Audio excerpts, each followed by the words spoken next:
Hello. Today we're going to talk about making a fresh apple pie.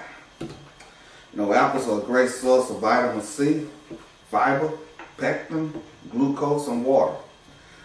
The high content of pectin in apples promotes good digestion and is also thought to lower serum cholesterol. According to the website fitday.com, serum cholesterol is a soft, waxy substance found in the blood and cells of the body. While many people will not eat raw apples, they may be inclined to eat a fresh apple pie. So to give you some background on my experience in making apple pies, I was an offshore drill rig cook.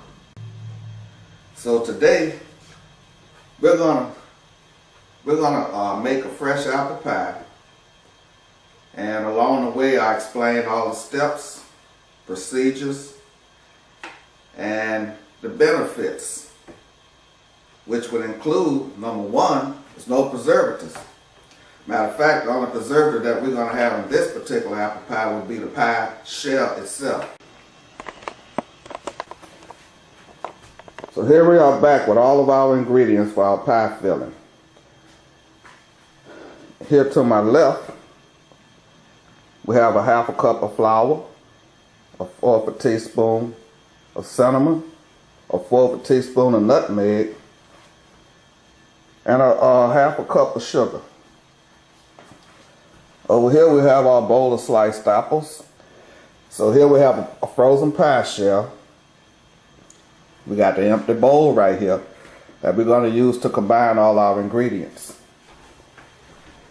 And over here, we have the recipe that we're going to use.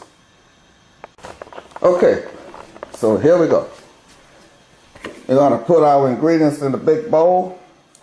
Flour, sugar, cinnamon,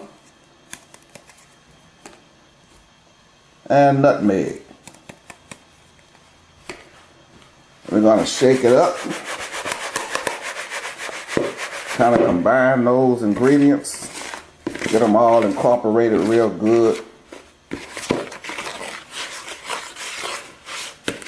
Kind of stir it around a little bit.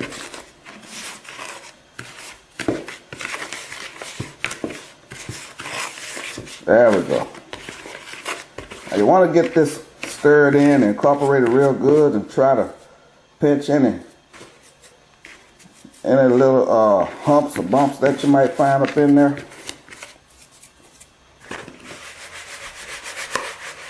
Okay, that's good. Now, on these apples, that's one thing that we need to do. Okay, so we're back. I want to show you my method of peeling and slicing the apples. This apple's been rinsed, knife has been sharpened, and we're going to peel it. You know, some folks say use a corer to core an apple. I prefer not to use a corer because, like I said, this method of making an apple pie puts you in control. You can control the flavor, the taste, by adjusting the nutmeg, cinnamon. You could use allspice or ginger. You really don't have to use nutmeg or cinnamon. I just find that it tastes better that way. And when so-called coring an apple, sometimes you put the core up in the apple there and you still have some of that hard plastic-like substance that's still into the apple there, you know. So this way, by just peeling and slicing, you can avoid going down into the core with your knife.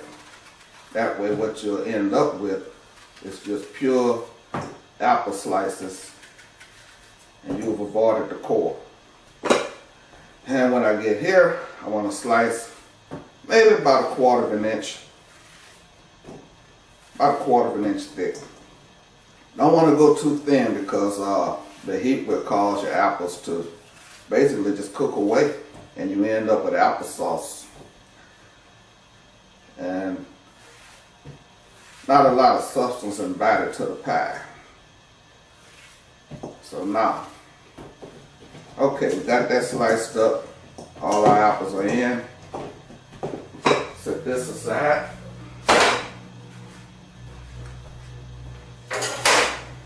Now, we're going to combine our two mixtures. Take the flour, sugar, cinnamon, nutmeg mixture, pour it over the apples.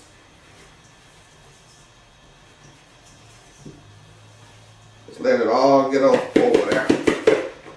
And we'll set this aside.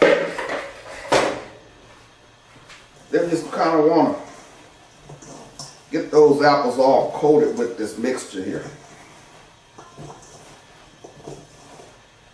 Just keep tossing it just like you would a salad, but gently. The idea here is to get this mixture on over all of the apple slices. And it'll stick because the apple slices are kind of, they're very moist. Okay. Now we're going to place the apples in the pie shell. You don't want to just dump them in, because you have empty pockets, you know, when you just dump it in any kind of way. So we want to arrange them by placing them in, put the curved side of the apple to the edge of the pie shell. And it's a little tedious, but that's why this pie is so good. Because you took your time, you made it from scratch, and it pays off in the end, trust me. To be just a bit tedious about this. It's not a complicated recipe. Matter of fact, it's one of the easier ones. And there we are. Apples are arranged. We've got that all done. Now it's time to create the crumb topping so we can finish this pie off. Pop it in the oven. We're going to let it cool completely after it comes out of the oven. Pop it in for about 50 minutes. Let it stay in there. You know, maybe about 10-15 minutes after we turn the oven off. Then we're going to take it out. Actually going to put it in the refrigerator and let it cool off over there for maybe about 2 or 3 hours. Because think about it. When you store the pie, it's usually going to be stored in the refrigerator anyway. So when you cool it off like that, it makes it easier to slice. The pie won't run. And it makes for a nice wedge to set on a saucer. It'll stand up, hold its shape. So we're going to get ready for this crumb topping now. Okay, so now we're ready for our crumb topping, which is going to consist of a cup of flour, a fourth of a cup of brown sugar, and 1 stick of margarine. And what we're going to do, we're going to combine the margarine, the flour sugar mixture, and we just want to kind of take it and crumble it up, get it all incorporated on top, kind of get that margarine mixed in, squeeze it in. Yeah, you're going to get your hands a bit dirty here. But that's what makes the pie so much worthwhile, because you put that effort into it, that extra bit of effort. Then you just kind of gently want to rub it in your hands like that, in between, and let the crumbs kind of fall down. You have to do this a few times. Don't want to rub it too hard, because then you end up with solid lumps of margarine like that. You want to make sure that we get that flour, everything incorporated in real good. Real gently. You're going to end up with a few large lumps, but it'll be alright. They're going to melt down into that pie filling. It's only going to help to make it better. So there we go. It's looking pretty good here now. Just about finished.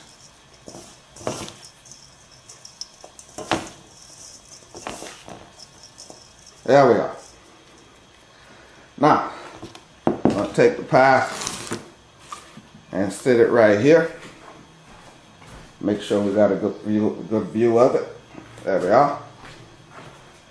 Then we're gonna just drizzle some of this topping over the top of the pie.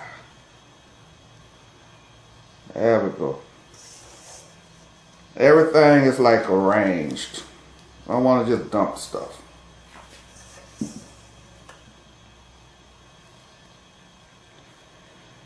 There it is.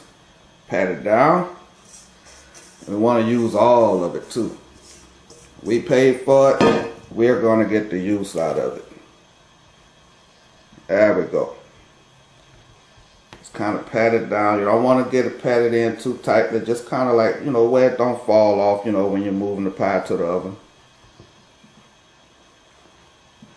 And speaking of the oven, you should already have your oven on and heat it up to 350 degrees. Because when you put this pie in there, you want to time it for the cooking. You want to time it for 50 to 55 minutes. That is ready. Got the pie finished.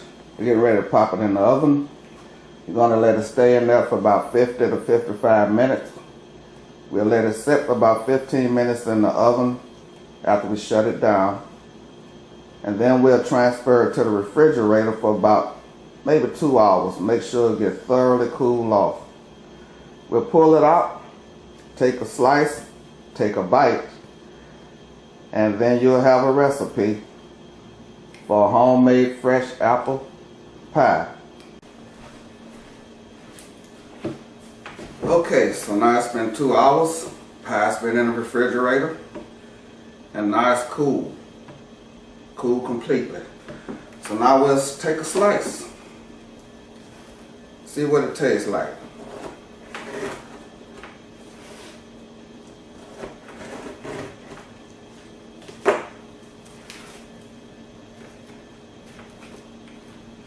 Scoop it out. Oh, that's a nice slice. Look how it came out of there. Everything all nice and neat. Slice of pie holding up. Take a bite.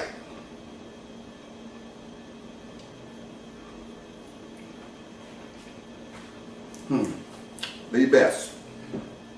Don't forget to try this recipe for Thanksgiving. I'm fixing to enjoy my pie.